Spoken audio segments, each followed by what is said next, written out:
Salut à tous et c'est parti pour cette nouvelle vidéo. Aujourd'hui, on se regarde pour la première ronde des interclubs. Il faut savoir que je vais jouer cette saison pour le club de Belley 1, donc je joue pour le club de Belley pour l'équipe 1. Et dans le groupe, première rencontre, on tombe contre Annemasse 3.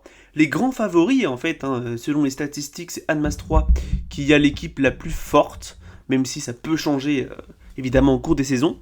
Mais l'année dernière, Annemasse 3 était le club le plus fort des équipes de ce groupe.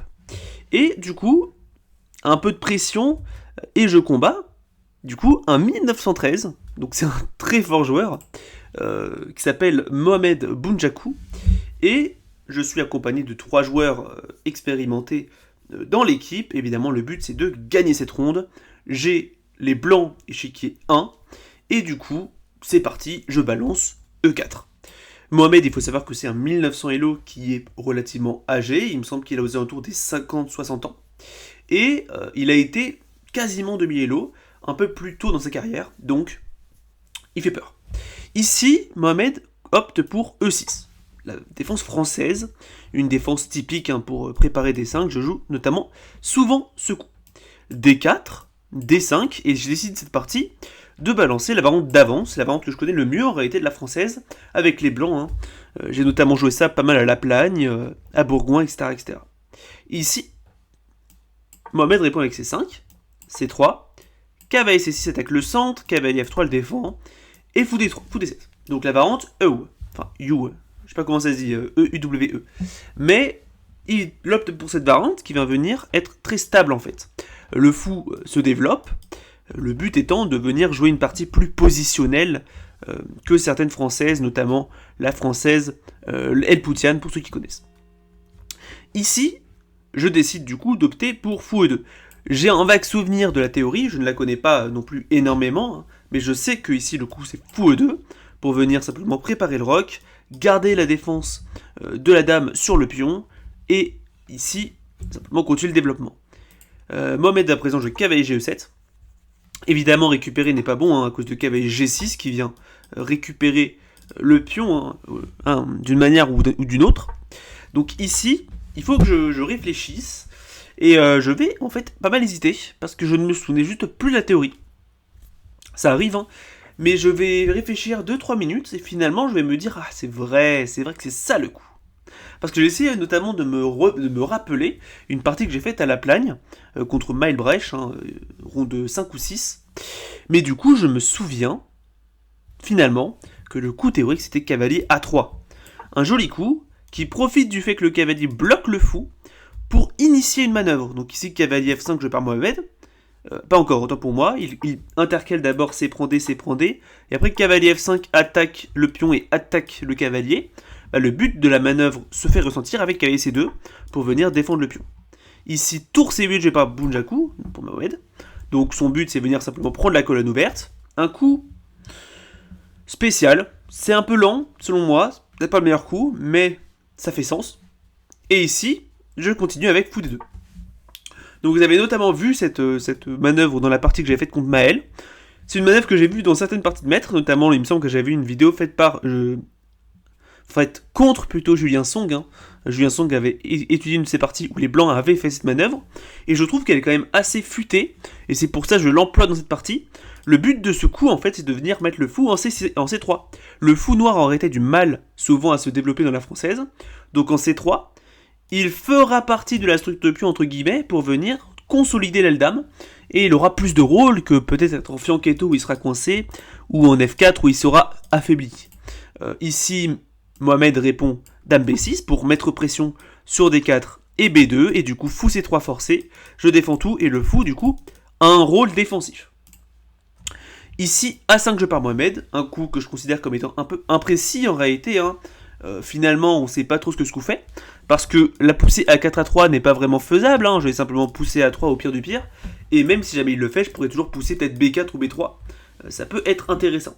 Ici, peut-être qu'il veut à la place contrôler la case B4, venir peut-être implanter un cavalier ou un fou. C'est possible aussi, mais on voit pas vraiment l'intérêt du coup actuellement.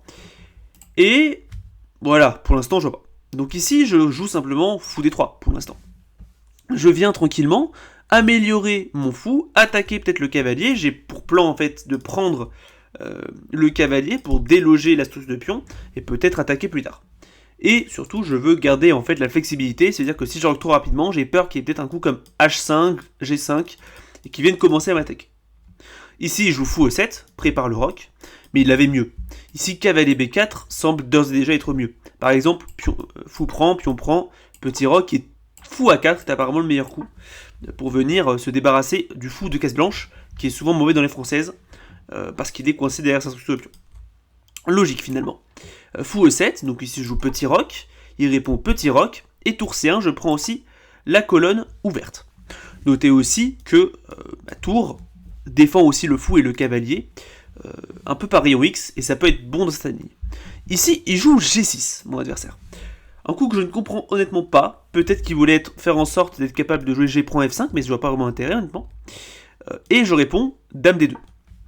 Mon but étant de mettre peut-être pression sur la case D2, mais surtout contrôler les cases noires, parce que maintenant elles sont affaiblies. Donc j'aurais peut-être par exemple une manœuvre de base, par exemple, fou prend F5, Dame H6 et cavalier G5, pour commencer à mater vers la case H7. Et ici, Mohamed va me jouer un coup étonnant, il va me jouer cavalier G7, un coup que j'ai un peu vanné en réalité avec mes camarades de club, hein. C'est-à-dire que normalement, en fianchetto, on met pas un cavalier, on met un fou. Il met son cavalier en fianchetto, c'est rare que ça arrive. Mais encore une fois, hein, comme pour la partie de Coupe de France, si vous l'avez vu, en fait le cavalier se trouve sur la case idiote. Ça veut dire qu'il ne contrôle pas le carré magique, le carré du centre, et il n'a pas vraiment de case bonne en fait. L'idée c'est que le cavalier n'a pas vraiment de rôle ici. Il contrôle peut-être un peu les cases, mais c'est un peu tout. Et en fait, je ne vois pas vraiment l'intérêt qu'a le cavalier à être ici. C'est pour ça que je l'ai mis en imprécision. Ici, à la place, cavalier B4 aurait encore une fois été le meilleur coup, mais du coup, certes. Et ici, je joue du coup cavalier E3. Mon but, contrôler du coup la case F5, mais surtout, peut-être, mon but en fait à très long terme, c'est de jouer cavalier G4, Dame H6, cavalier F6 échec pour bloquer le fou, peut-être si jamais prise est nécessaire, prendre, et après jouer du coup, encore une fois, cavalier G5 et Dame H7. Toujours ce même schéma de maths sur case noire que j'ai vraiment envie de faire avec mes cavaliers. Ici, aussi, bon vous allez voir, hein, mais du coup si jamais il joue cavalier B4, maintenant j'avais aussi pour plan, maintenant que le cavalier n'est plus en C2, de tranquillement venir en B1 pour défendre le pion. Après ici j'avais peur de fou B5, mais il s'avère qu'après tour F1, j'ai juste une bonne position. Le fou est actif certes, mais globalement il fait pas grand chose. Il n'a pas vraiment de rôle, en fait la diagonale qu'il contrôle n'est pas bonne. Donc ici cavalier E3. Donc toujours le même plan, hein, cavalier G4, cavalier F6, Dame H6, cavalier G5 et Dame prend H7, échec et mat. Ici, Mohamed va me répondre avec Dame D8. Un coup qui m'a fait quand même un peu suer, dans le sens où, je vous l'avais dit, c'était ça mon plan. Cavalier G4, tour et... enfin... ça. Tac, et maté. Le problème c'est que là la dame se mêle au fou pour défendre la case F6. Donc du coup je n'ai plus une attaque aussi facile que ce que je voulais avant. Bon, ici, il s'avère que je vais trouver un coup qui est quand même étonnant, mais du coup, je me dis, purée, j'ai pas cavalier G4, parce que ici, du coup, tout est défendu, donc il faut que je trouve un autre plan. Ici, je vais réfléchir, je me dis, ok, bon, l'idée, c'est que de toute façon, son fou n'a aucune influence sur l'aile roi, là, tout est bloqué, le cavalier n'a pas d'influence, le cavalier ne peut pas influer sur l'aile roi, et pareil pour cette tour. Donc, mine de rien, mon roi est en sécurité, en fait. Et je peux peut-être un peu l'affaiblir, dans le sens où je veux affaiblir le roi des noirs. Et surtout, quand vous regardez, j'ai quand même beaucoup de défenseurs, hein, donc j'ai pas peur. Et c'est pour ça que je vais balancer G3. Donc là, je m'affaiblis les cases blanches, mais il s'avère que les noirs ne peuvent juste pas les prendre. Et mon plan, en fait, avec G3, c'est de jouer roi G2, tour H1, H4, H5. Au bout d'un moment, parce que le cavalier défend quand même la case. Et je vais peut-être plutôt intercaler peut-être un coup comme cavalier G2, cavalier F4 et préparer H5 du coup. Mais c'est mon plan à long terme, jouer sur H4, H5 avec une tour qui défend et le roi qui vient en G2. C'est pour ça que je voulais jouer ça. Aussi le pion du coup défend la poussée H4 de base. Et ici, Mohamed va me jouer un coup qui m'a étonné, mais qui va un peu me faire suer parce que du coup c'est assez inhabituel dans ce genre de position. Le coup F5.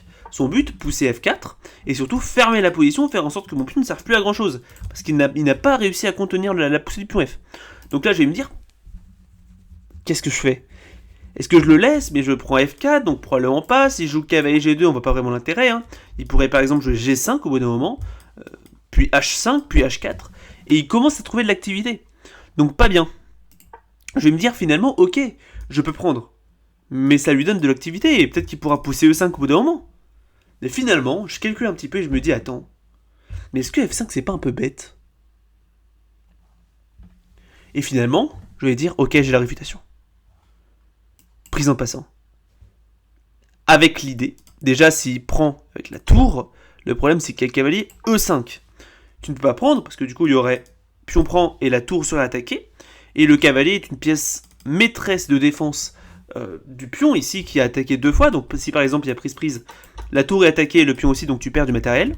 Donc ici B6, mais après cavalier 3 G4, j'ai un tandem de cavaliers qui est extrêmement dangereux, le cavalier et le fou défendent cette case, le cavalier peut se rendre en H6, la dame aussi, les noirs sont vraiment en mauvaise position.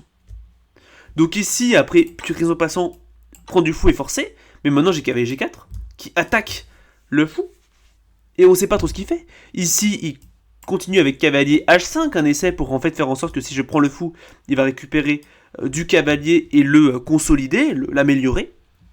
Mais je joue cavalier Fe5. Et là maintenant, j'ai encore une fois ce tandem de cavaliers qui est extrêmement puissant. Le cavalier ou la dame pourrait se rendre en H6, le cavalier et le fou contrôlent le pion G6, donc il y a toujours des sacrifices qui sont un peu dans l'air. Je menace aussi cavalier prend C6 pour enlever le défenseur, celui de fou prend A5, donc c'est vraiment dangereux. Mohamed doit être très vigilant. C'est pour ça qu'ici, se rendant compte de la force du cavalier, il va échanger son fou contre le cavalier. Mais le problème reste le même. Il n'a pas le temps de prendre ici le cavalier, parce que je vais récupérer. Ici, B6 est forcé, hein, parce que c'est attaqué. Et là, maintenant, j'ai peut-être simplement fou D4 pour attaquer le pion. J'ai la colonne ouverte. Et en fait, la paire de fous commence à s'exprimer. C'est compliqué pour lui de gérer la pression, en fait, dans la position. Donc c'est pour ça qu'ici, il n'échange pas. Il va plutôt jouer B6, directement pour défendre. Et là, je me dis, attends. J'ai peut-être un truc. Je commence par Dame 3. Pour consolider encore une fois la case E5, empêcher vraiment définitivement les poussées E5. Je veux aussi libérer la case D2 pour le fou pour ouvrir ma tour. Notez aussi que la dame vient au centre, mais en fait elle est inattaquable, dans le sens où les deux cavaliers n'ont aucun moyen de l'attaquer, même à moyen terme. Hein. Enfin, le but serait de venir ici, donc peut-être jouer ça ou ça, mais c'est quand même trop tard, globalement. L'idée c'est juste vraiment que c'est vraiment pas un bon coup, et de toute façon il y a fou prend F5. Et du coup qu'est-ce qu'il fait? Ici il s'avère qu'apparemment prendre le cavalier est le meilleur coup, mais du coup j'avais prévu dame prend E5, et Mohamed va du coup préférer de faire un coup qui est selon moi une erreur. Il va jouer roi G7, un coup très imprécis, qui est en fait complètement perdant. Pourquoi? Parce que le roi, en fait il avait peut-être pour but de contrôler la case H6, éviter peut-être un coup de dame H6 qui pourrait être gênant, mais en fait surtout il met son roi au centre, et il se met en plein dans les lignes en fait. On va dire il active son roi pour le milieu de jeu, c'est pas un truc qu'il faut faire. Donc ici je vois ça, je me dis attends, mais maintenant en fait quand s'il récupère en plus sur échec, donc j'ai probablement une tactique, je vais réfléchir un petit coup, et finalement, je vois un truc. Je regarde vite fait, donc je vais réfléchir peut-être 5-10 minutes, et finalement, je me dis que je gagne avec fou A6. Là, mon but, c'est que si jamais je joue tour A8, il y a fou B7. Et ici, en fait, il est obligé de... Là, il y a une fourchette, hein, pure et dure. Donc, il est obligé de récupérer. Et maintenant, en fait, c'est ce que je vous ai dit. Il y a dame pro E5, échec, donc je vais récupérer la qualité. Donc, à la base, qu'est-ce qu'il fait? J'avais vu tour D8, mais le problème, c'est que la tour D8 ne fonctionne pas. À cause de cavalier prend C6, fou prend C6, dame E1 échec, cavalier F6, et finalement... fou prend A5, où je récupère un pion parce que le fou est en là derrière. Donc par exemple, pion prend, tour prend fou, tour prend pion, et peut-être tour prend pion ici. Et la tour peut venir ici, le fou est actif à venir ici, c'est un enfer. Donc ici, il y a un seul coup que je n'avais honnêtement pas vu. Hein. Ici, Mohamed le joue en 1 ou 2 minutes, il me répond tour C7. Et là, ici, je cherche, parce que du coup, je me rends compte qu'en fait, j'avais juste pas vu le coup, et donc peut-être que ça tient. Mais je me dis, attends. Encore une fois, le problème, c'est que là, quand je prends, c'est une fourchette. Et là, il s'avère qu'en plus, c'est un échec et ça attaque la tour. Donc, est-ce que j'ai pas moyen d'empêcher cavalier prend cavalier? Et finalement, je vais trouver le coup, dire fou des deux. Un magnifique coup qui libère la tour, qui fait en sorte d'empêcher que cavalier prend E5, parce que là, il y aurait dame prend E5. Et c'est une fourchette qui gagne une tour. Donc ici, Mohamed est vraiment mal. Et j'ai d'autres menaces, par exemple, si jamais il joue cavalier F6 pour essayer de s'améliorer. Bah là, j'ai cavalier prend C6. Tour prend C6, tour prend C6, fou prend C6, et finalement, en fin de ligne, j'ai dame prend E6. Et je gagne un pion.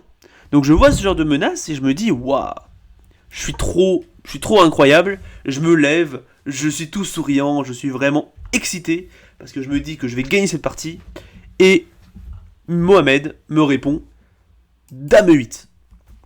Donc son plan est simple, hein, défendre le pion, éviter cette fameuse tactique avec cavalier prend C6, mais je me rends compte que là il y a un problème. La dame qui défendait la tour ne défend plus la tour. La tour est donc en l'air.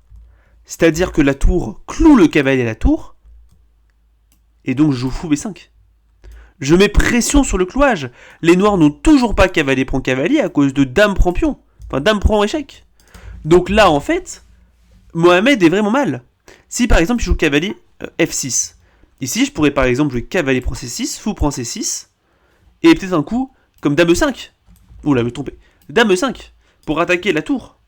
Et il est vraiment mal. Parce que s'il vient là, par exemple, je pourrais prendre, et au bout d'un moment, j'aurai tour C1 et tour C7. Et ça se voit que là, les noirs sont complètement perdants. Donc je vois ça, je me dis, waouh, trop bien, je vais gagner. Et là, il me joue cavalier prend cavalier. Je regarde la position, je me dis, quoi? Bah, j'ai simplement dame prend cavalier. Il joue tempo, roi G8. Et je me dis, ok, est-ce que j'ai pas un coup de marlou? Fou prend fou. S'il récupère comme ça, il perd la tour. Et s'il récupère ma tour, j'ai fou prend dame. Tour prend tour. Roi prend tour. Et tour prend fou. Et j'ai simplement dame contre tour, ça va gagner sans problème. Je vais tranquillement jouer, par exemple, dame C7. Il n'y a aucun moment qu'il tienne. Donc je vois ça, je me dis, oh intéressant, mais je re-regarde et je me rends compte que sur fou prend fou, il y a simplement tour prend fou. Et là ici, bon, ça gagne, hein, mais c'est pas si clair. Donc je vais finalement me dire, bon, on va pas abuser, on va jouer tour prend tour, tout simplement. J'accepte que les noirs puissent prendre fou prend V5, donc à gagner que une qualité entre guillemets. Mais en fait, j'ai une qualité de plus et une position là où la tour et la dame sont en plein sur le roi. Donc je me rends compte que je suis gagnant. Ici, je vais continuer avec fou H6 pour attaquer la tour et menacer des trucs, vous allez voir. Hein. Ici, bon, par exemple, si jamais il joue fou prend tour, bah, il se prend tour G7 qui va mater. Hein. Après, roi H8, tour prend G6, tour F6, tour prend F6, ça va mater d'ici peu, parce que du coup, il y a trop de menaces. Hein. Un coup comme tour F7 ne serait pas vraiment bon à cause de tour FC1, et même si tu joues fou C4 pour tenter de bloquer, il y a B3 qui a mené à une position perdante pour les noirs. Donc ici, Mohamed essaye plutôt tour F5 pour attaquer madame. Et ici, je vais réfléchir un petit coup. Et après 2-3 minutes de réflexion, je me dis, c'est parti. J'ai trouvé une séquence tactique pour tout échanger et partir sur une finale complètement gagnante. Et ça commence avec tour G7 échec. Bam. Sacrifice de qualité. Bon, évidemment, c'est pas prenable. Parce que là, il s'avère qu'il y a simplement dame prend cavalier, échec et mat. Un coup comme roi F8 ne fonctionne pas non plus. À cause de tour prend H7 échec suivi de dame H8 échec et mat. Donc ici, roi H8 est forcé. Je réponds avec tour E7 échec. Donc je fais échec avec la dame. Les noirs sont obligés de prendre la dame, sinon ils sont matés. Tour prend échec. Fou prend tour. Et ici, pion prend tour. Et là, après cette séquence tactique forcée, j'ai simplement une qualité de plus. Et ici, c'est juste de la, on va dire, du nettoyage. Ici, la partie continue avec roi G8, tour C1, G5, un sacrifice que j'ai pas vraiment compris. Fou prend G5, cavalier G7, il essaie de revenir. Fou D8, petite brochette qui fait plaisir. A4, fou prend pion. Fou B5, tour C5, fou E2, tour A5, fou D1. Le fou défend le pion et j'avais envie de m'en débarrasser. Donc j'ai joué roi F1 avec l'idée de jouer roi E2, puis roi D2. Ici le fou ne peut plus défendre, donc il vient ici, je prends. Il joue cavalier A6 pour peut-être essayer de se replier vers la case G4 ou la case F7. Et ici, je finis la partie avec tour prend fou. Je me débarrasse du fou, puis je joue A4. Ici, Le carré du pion est trop grand, enfin est trop petit. Le roi ne peut pas atteindre. Ici, rapatrier le cavalier est probablement le meilleur coup. Mais Mohamed va tenter cavalier G4 pour attaquer mon pion. Essayer de se rapatrier par là. Sauf que ça m'autorise fou D4. Je défends le pion et je stoppe tout simplement la progression du cavalier. Mon pion va filer à dame. Mohamed va réfléchir 4 ou 5 minutes avant de finalement abandonner la partie. Et je la gagne. Je gagne cette partie et je suis honnêtement très content. Parce que du coup j'ai gagné contre un très fort joueur, 1900 Elo tout de même. Même si il a fait une partie un peu sous-performante. C'était pas sa meilleure partie. Mais je gagne quand même avec une partie très belle. Selon moi, elle était très intéressante et très créative aussi de mon côté. Le coup de G3, je trouve qu'il était très créatif. Ma manœuvre avec Dame E3 et Fou D2 était aussi très intéressante selon moi. Je trouve que c'est un bon exemple de ce qu'un avantage de développement peut provoquer dans une partie. Mais du coup, je gagne cette partie contre ce 1900 Elo. Pour vous donner un ordre d'idée des scores pour Belay 1, malheureusement, on a perdu cette partie contre Damas 3, dans le sens où l'échiquier 1, j'ai gagné du coup, échiquier 2 et 3, Belay a perdu, et échiquier 4, Belay a fait nul, donc ça fait 2-1. Donc malheureusement, on perd cette première partie, mais c'est quand même vachement... c'était quand même vachement serré, hein. Il y avait des parties, notamment sur les autres échiquiers, qui étaient très intéressantes, où l'avantage a fait des allers-retours. C'était très intéressant à voir et à analyser. Mais du coup, j'espère que ça vous a plu. Dommage pour cette défaite, mais du coup, je suis content, j'ai quand même gagné ma partie. Donc vraiment, là, deux parties de gagnées en LAN ce mois-ci, c'est très très bien. Je gagne, je crois, 22 Elo virtuels, donc ça veut dire que je serai probablement 1877. Je vais voir si je vais faire un tournoi en fin de mois, mais rien n'est sûr. Mais du coup, 2 victoires pour ces compétitions fédérales, ce qui fait plaisir. Belay a perdu, mais c'est pas grave. J'espère néanmoins que cette vidéo vous a plu. J'espère que vous avez appris des choses. Si c'est le cas, abonnez-vous, likez et mettez la cloche. Et partagez la vidéo. Faire en sorte que tous les joueurs d'échecs puissent apprendre à mes côtés. Et du coup, j'espère que vous serez là pour une prochaine vidéo. Je vous dis à plus. C'était Alpin. Tchuss.